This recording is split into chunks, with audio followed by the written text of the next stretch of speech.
Fam, it's Flo and we are back with another video. So today we're going to be talking goals, vision board planning, we're going to be talking relationships, and just in general what we'd like to see for 2020. I rang in the new year with my family and we actually sat down and did vision boards as a family. We discussed what we had on our vision boards for last year compared to what we have on our vision boards for this year. We discussed what happened last year that maybe that was part of the vision, and then some things that just weren't really part of the vision, and then just kind of discussed where we want to be this year while also leaving room for the unexpected. I think it's important to remember anytime that you are doing any type of planning, whether it be financial planning, career planning, goal setting planning, vision planning, or even something as simple as a vision board.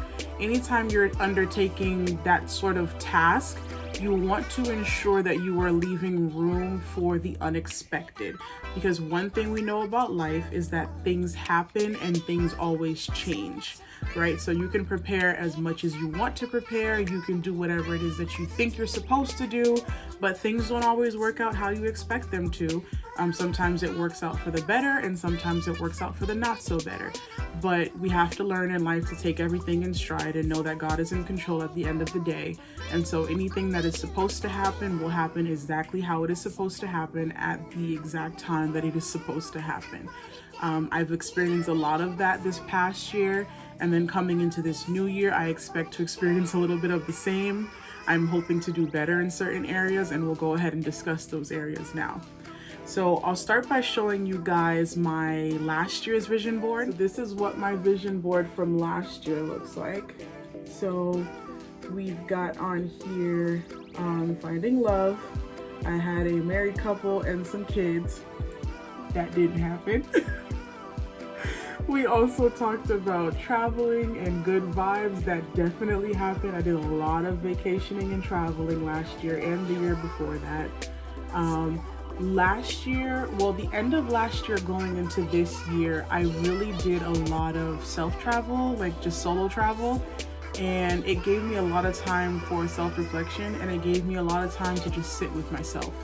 And I think that that kind of helped prepare me for the new season that I'm going to be entering, whether that includes another person or not. I think that it's important to be okay being by yourself and to be okay spending time with yourself.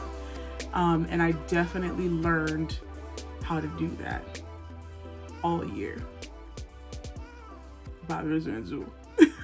So that's what was on the vision board. I also had, what else did I have? I also had some little quotes that I liked, like "You are magic" and "Being a queen." Overall healthcare and kind of taking care of myself. I had a bad habit of not really presenting properly. I know that's hard to believe because look at me, here I am in this YouTube industry. But I used to have an issue with kind of just not caring how I presented, and I noticed that it affected a lot of other things in my life. I feel like when you look good, you feel good, and you perform better. So it's kind of a domino effect. So part of my vision board for last year and again this year is to make sure that I take time to take care of myself and invest in myself, and make sure that I'm not only presenting a physical appearance that's desirable, but also an emotional and mental appearance that's desirable. That means meditating, that means prayer, that means being intentional about your actions and your behavior. That means investing time in yourself and giving yourself time to really become the person that you really want to be. I'm not fully there yet, but I've done a lot of work on that this past year and intend to do the same this year. In addition to that, I had some empowerment stuff here and advancement in your career. And I had a really good quote on here that says, if you see someone out there that you want to be like, call them or investigate what they did and then model it. This quote, I have essentially been practicing just that this year. Literally all of the people that I admire and that I look up to, whether it be family members, people in the entertainment industry, people in just, you know, financial circles, things like that, people in maybe in real estate. I've basically been studying them. I've been studying how they move. I've been studying how they speak. I've been studying how they think. I've been studying the hustler mentality. I've always kind of had that because I always have, you know, a couple jobs. I'm Haitian, it's what we do. There's never one stream of income. But I've been kind of studying how the people that I admire move and emulating the behaviors in a sense. If I'm seeing that it's working for them, then why wouldn't I be able to do it? I'm not any less intelligent. I'm not any less capable. So if I see somebody doing something that I like, I'll be like, hey, how did you do that? I'm gonna ask questions and I'm gonna figure out how they got there, because I too would like to achieve that as well. So I think that's a very, very, very important key thing to remember, is that if you see somebody doing something that you like, don't be afraid to ask them how they did it. And then if they're willing to tell you, then you just gain like dumb knowledge for free. And if they're not willing to tell you, then you just stalk them. And you, like, don't be a stalker, guys, but you know what I mean. You just watch them and kind of see how they move and see what they do. And if you can take something from it and you can emulate it, then that's fine. So there's that. I also had books on here. I didn't get to read as many books as I really wanted to for the year, but I did make a conscious effort to read at least 1 or 2 books every couple months or so. So I think I read maybe like 7 or 8 for the month. Some of them I didn't really finish because I wasn't really into them, but I've always been a big reader, so I tried to keep on trying with the reading part. And that's pretty much it. So this year's board is a little bit different. This year's board, we are still going with the theme of empowerment, success, self-care, beauty. Still got our love theme here because that's still something that, you know, is missing. So we'd like to add that into the pot. Like, there's love from family and friends and things like that, but it's not the same, you know, as far as like a partner relationship is concerned. So it is something that I would like to have this year. And if it doesn't happen this year, that's okay too. But it's just something that I think when you are mindful and conscious of the things that you want, it helps you to bring them into your life. So there's that. What else do I have here? I have 10 million at the top. I think my brother-in-law cut this one out, I think, or my sister. And my sister was like, oh, do you want this 10 million? I'm like, do I? Of course I want this 10 million, duh. Let me get this 10 million. It's gonna go right on the top of my vision board. And that's exactly what I did. I put it right on the top. Because first and foremost, I'd like to make $1 million. Okay, I'm sure everybody would. But the main goal for me this year is going to be financial freedom. And that's why it's at the top. Whether that's 10 million followers, whether that's $10 million, whether that's 10 million views, I don't know how it's going to manifest, but I know that I would like to liberate myself in terms of my finances. My finances are not a mess, but just like everybody else, I went to school, I got a master's degree, so I have quite a bit of student loan debt. You know, little credit cards here and there, little things that you kind of amass while you're in school and you're trying to kind of make ends meet and make things happen. I do have a full-time job, of course, and I make decent money, but you know, there's a lot of catching up to do. So this year, instead of doing the traveling, I might travel here and there, but I'm gonna kind of relax on the traveling thing and kind of focus on just making sure that my finances are in order and they're where I would like them to be. And then of course I've got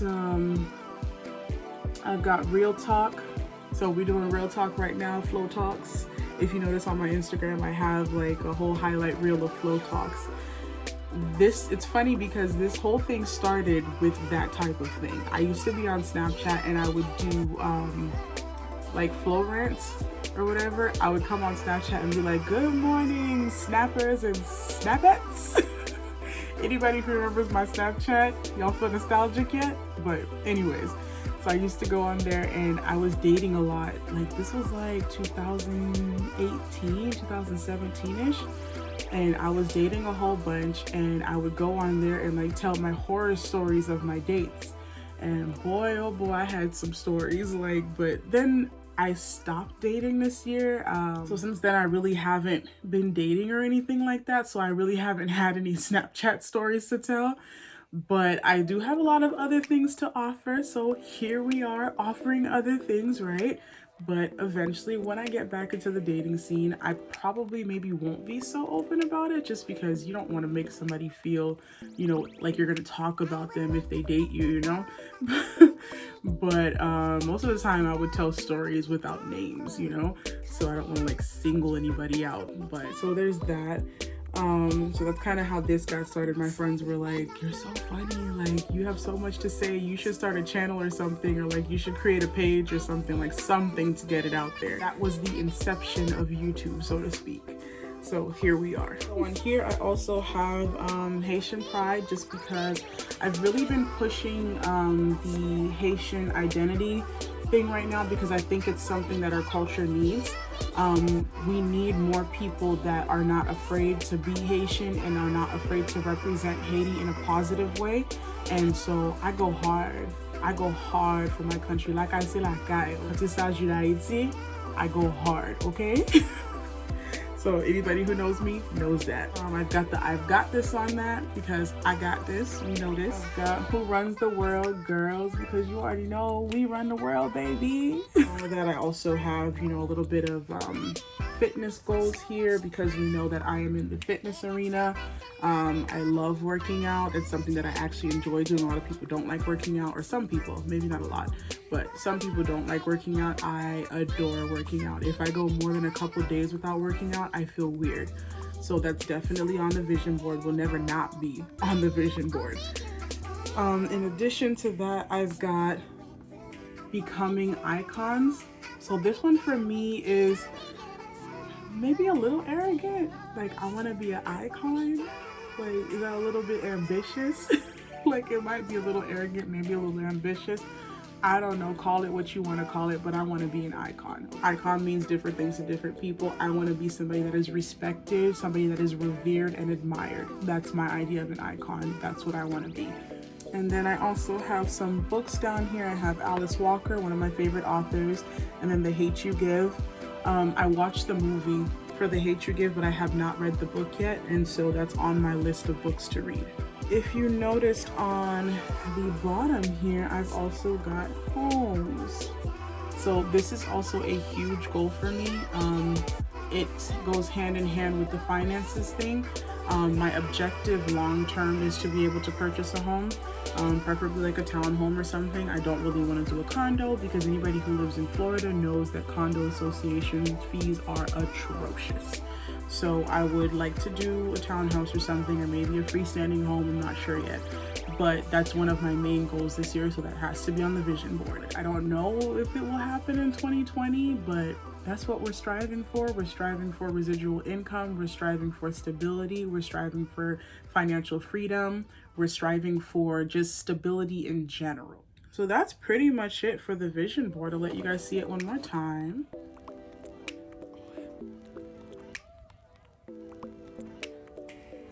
So that's that. In addition to the vision board, I'd like to kind of talk about how I budget, maybe something that might help somebody, I don't know. I have a couple different notebooks, right? I'm a paper person. I like to write things down. I use my phone for stuff like calendar stuff, like if I have to put in a quick appointment or something so I don't forget. Mainly use my phone because on my phone, it sends me reminders. One thing about getting older, let me not say getting old. One thing about getting older is that I forget, okay? I forget and I double book myself. And you don't want to double book yourself. So I did go ahead and get a planner. This, guys, is my first planner ever. I always put everything in my phone when it comes to appointments and dates and stuff. But this year, my friend and my cousin, they convinced me to go ahead and get a planner.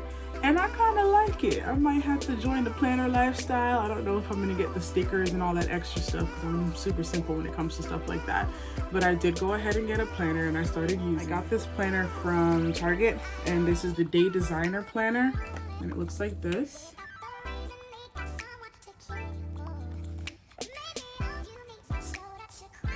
And I like this one because it's got the nice leather looking cover, And then it's got really large pages inside. So this is super cool. You've got lots of room to write, you've got lots of room to plan. So I intend to not only put all of my important dates and all of the appointments that I create, but I also intend to put some of my planning for my videos as well, and just content in general. I did have a separate notebook for that. I think I told y'all I like notebooks. But I had a separate notebook for that where I was putting all of my video ideas and just all of my feedback that I've been getting on the videos that I already have. I use these cute bookmarks that I also got from Target. They're so cute. They're magnetic, so they hold the page. Isn't that cute? But yeah, I am low-key the biggest nerd of life. So we're gonna do away with this one. I'm pretty sure I'll find some use for it later on, but we'll do away with this one for now. I'm going to have my planner book, and then the other thing that I have is my budget book. So this baby is worn and torn. She goes everywhere with me, okay? I don't go anywhere without her. So the way that I do it, I'm not gonna go in detail and show you guys all of my bills, but the way that I do it is I basically write down every single pay date, right? And underneath each pay date, I write all of the bills that are due in that time frame before the next pay date comes, right? Go in and do the dates like this. So these are all my pay dates. Each time I get paid, I go in and write the company and the amount that's due. Company, amount that's due, right? So that's an easy way to make sure that things are not late. The only thing with that is that you have to make sure you write pretty much every single thing. Netflix, iTunes, things that you don't really remember, right? I have BoxyCharm now, so that went in there. Like the little tiny stuff that comes out of your account and you think it's like kind of frivolous, but it's really not because it all adds up. You want to add your gas, how much you pay for gas every month or every 2 weeks, however you want to do that. You want to write in their grocery expenses. If you have utility expenses, you want to write those in there, rent, mortgage, whatever. Pretty much anything that's coming out of my account is in this book. The amount that's coming out each time it's coming out, the date that it's coming out. I also write in here what my savings is going to be for that pay period and what my miscellaneous spending money is going to be for that pay period. So that way I know exactly what's coming in. I know exactly what's supposed to be going out. I know how much room I have to play, and I know what room I have to be serious, right? So this has really helped me to keep my finances organized and to create an aggressive savings plan. There's things that, you know, you don't really think about until you have to go and get it. So you have to have a clear-cut view of what your finances look like and see what you have room to do and what you don't have room to do. Because if you know what's going on, then it's way less likely that you're going to overspend or that you're going to overindulge when you know that maybe you have $200 left for that week or $200 left for the next 2 weeks. Like if you know that, then you're not going to spend it, I hope. You know, like you don't want to spend every single penny that you make. Because if you do that, then you're going to constantly be in the same cycle. Of course, I understand that not everybody makes enough to even be able to save, and that's okay too. But if you have it set up this way where you categorically know what's coming in and what's coming out, it's a little bit easier to manage what you do have until you can do something differently. That's pretty much it. Just a really quick overview of what I'd like for this year to look like. I hope it allowed you to get to know me a little bit better. I am a little bit private when it comes to, well, I'm a lot of bit private when it comes to a lot of things. Like I think that I've mastered the art of being public without really being public, because I show a lot, but I don't really share a lot, I guess is what I mean. So hopefully it helps you to get to know me a little bit better. And I hope that you guys are also honing in kind of on your goals and not doing it in a sense where you have to hit every single mark, because you don't want to become manic about it. It's just supposed to be a general guideline or general mapping of where you'd like to be or what you'd like to see for yourself this year. It's being mindful and being intentional about the decisions that you're making so that you can have those things that you want come to fruition. So if you have not already subscribed, go ahead and hit that subscribe button, hit that like button if you enjoyed the video, and hit the notification bell so that you can receive notifications when I post. Thank you so much for watching. I wish you guys the best 2020 ever. There will never be another one. I wish you guys the best year ever. And like, comment, subscribe. Let me know if you have any feedback or any thoughts. Bye.